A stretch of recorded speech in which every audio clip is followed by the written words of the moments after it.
Bienvenue. Aujourd'hui, on se penche sur un sujet quasi universel dans les conversations en France. Ah oui, Quelque chose qui paraît tout simple, mais qui est un vrai lubrifiant social. parler de la météo. Exactement. On s'appuie sur une ressource, un guide d'apprentissage, Easy French, et l'idée c'est de voir comment quelques mots, quelques phrases clés ouvrent les portes du dialogue. Oui, et c'est très juste cette idée de brise-glace. La météo en France, c'est un peu le sujet refuge, non? Facile, neutre, Surtout quand on ne sait pas trop quoi dire. voilà.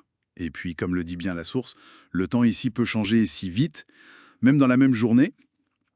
Donc, on a toujours quelque chose à en dire. Les fameux «il fait beau aujourd'hui».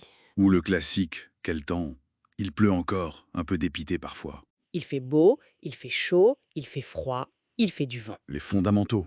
Simple, direct, et puis encore plus court, avec il, tout seul. Il pleut, il neige. Et là, on est vraiment dans l'efficacité communicative pure. C'est pas de la grande littérature, mais ça marche tout de suite. Un code simple, quoi. Le guide ajoute aussi comment parler du ciel. Le ciel est bleu, le ciel est gris. Logique. Et l'utilisation de il y a.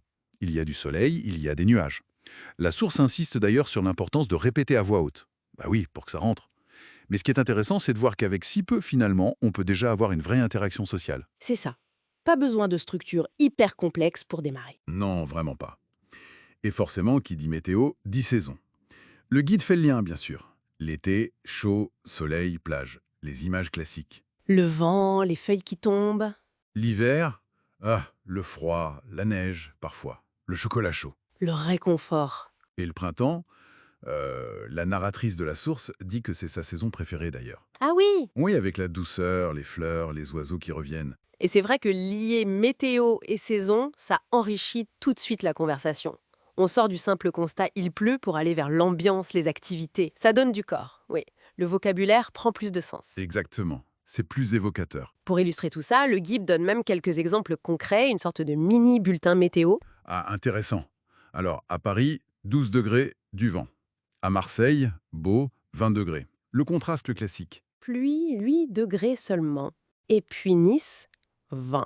Grand soleil, 22 degrés. Voilà. Ça montre bien la diversité du climat en France, même au même moment. Et ça rend l'apprentissage plus concret. On comprend pourquoi on en parle autant, finalement. Tout à fait. Le guide propose aussi un petit dialogue entre une certaine Marie et un certain Paul. Ah oui, pour mettre en pratique. C'est ça, il fait froid, 5 degrés, Paul dit qu'il a oublié son manteau, Marie, elle, pense à prendre un parapluie parce qu'il risque de pleuvoir. Typique. Une petite scène de la vie quotidienne. Voilà. Et c'est ça qui est bien. Ça montre comment ces phrases toutes simples, elles s'insèrent naturellement dans une conversation banale, pour maintenir le lien, en fait. Donc, si on résume, connaître 2 ou 3 expressions météo de base en français, c'est un peu comme avoir un passe-partout conversationnel. C'est exactement ça. Un outil simple, accessible, mais drôlement efficace, surtout quand on apprend la langue. Utile et, oui, très accessible. Tout à fait. Et ça invite peut-être à réfléchir un peu plus loin, non? Si un sujet aussi simple que la météo joue ce rôle social si important ici, en France, Oui. Bah, on peut se demander comment ça se passe ailleurs, quels sont les équivalents dans d'autres cultures, ces petits sujets du quotidien qui servent comme ça à ouvrir la porte facilement.